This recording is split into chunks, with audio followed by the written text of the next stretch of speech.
What you want already exists. What you want already exists.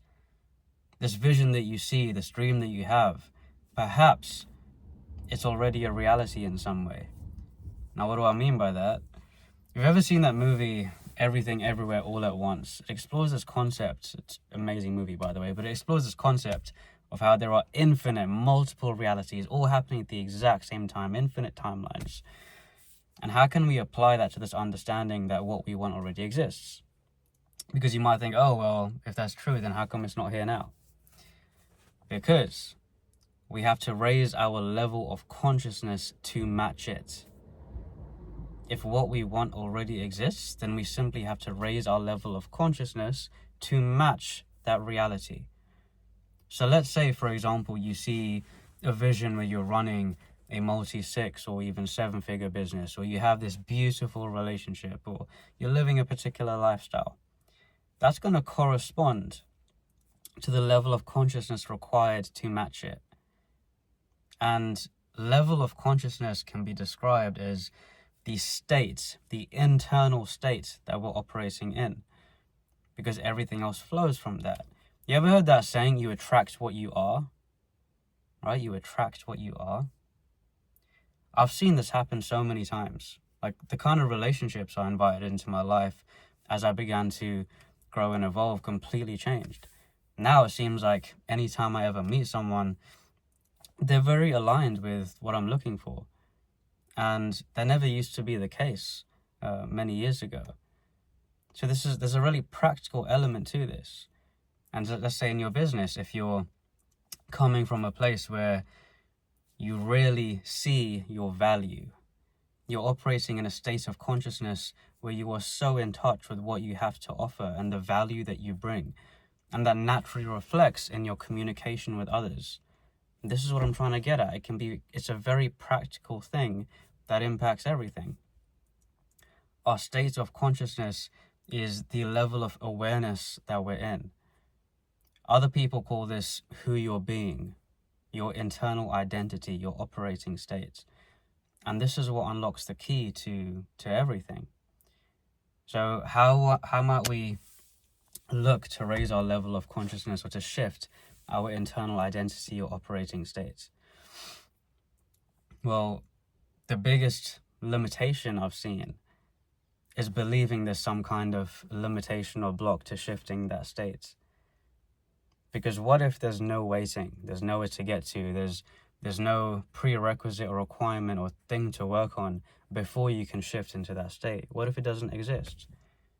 What if there is literally no limitation right now in this moment for you to make that being shift, to make that identity shift, to raise your level of consciousness? In essence, there's no reason to wait. It can happen in this moment right now, to start operating at the frequency, at the state, at the level of consciousness, to start making those changes. If someone's running a business and they begin to feed the internal identity of being the best on the planet at what they do, not in an egotistical sense, not in an I'm better than you sense, not in an arrogant sense, just in a way to really see themselves in that way. Because the way they carry themselves from that place of seeing that they're the greatest of all time is very different. This is why in sports you see so many athletes, and they get coached on this, right? They look at the mindsets of showing up on the field in any moment and seeing that they are the best on the field in that moment. They're less likely to hold back. They're more likely to trust themselves.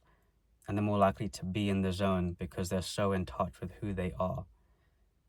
This is one of the biggest limitations, people not being in touch with who they are. Another saying, know thyself. When you're so grounded and in tune with who you are, the rest of the world corresponds. You can even see it as an energetic thing.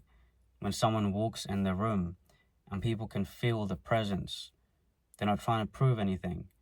They're not trying to be something that they're not. They're just grounded and centered in who they are. There's really something in this. So you might think, well, how can I apply this to where I'm at right now? Or how can I start to integrate this?